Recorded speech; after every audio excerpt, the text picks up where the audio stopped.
To replace your EWC motor, you'll need three simple tools: a voltmeter, a thermostat screwdriver, and a 5/16 nut driver. The MRK is EWC's power open, power close 3-wire actuator.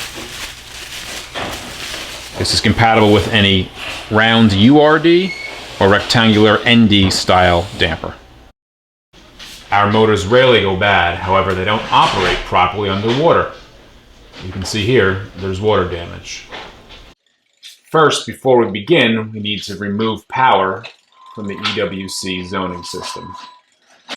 To ensure there's no power to the motor, we'll use a voltmeter to check. Common to power open, or 1 to 4.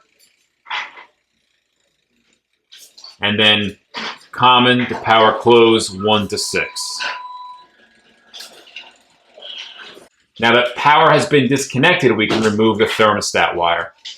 Using our EWC thermostat screwdriver included in every panel purchase, remove common, power open, and power close.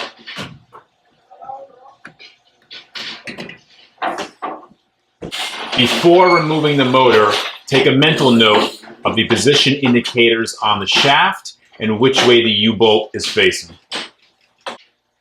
Using a 5/16 nut driver, first remove the nuts on the U-bolt,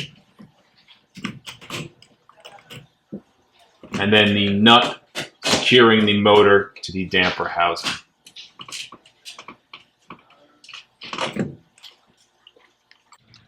To move the U-bolt to match the position of the damper blade within the damper, simply press the manual gear release, and then the U-bolt is free to spin. Put the new motor on the damper with the U-bolt and the shaft facing in the same direction the old one came off. First, tighten the 2 nuts on the U-bolt, and then the nut on the bolt that secures the motor to the damper. Now we're ready to rewire the new motor using our EWC thermostat screwdriver. This is where it was important to take mental note of the color of the wires when you took them out of your old motor. 1 is common, 4 is power open,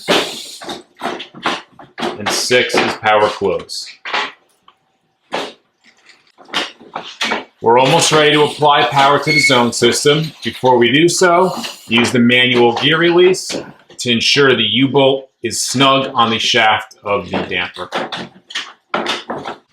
The manual gear release also doubles as a checkout feature. Press the button and move the U-bolt, and the shaft should move back to the position it was previously. We're all set.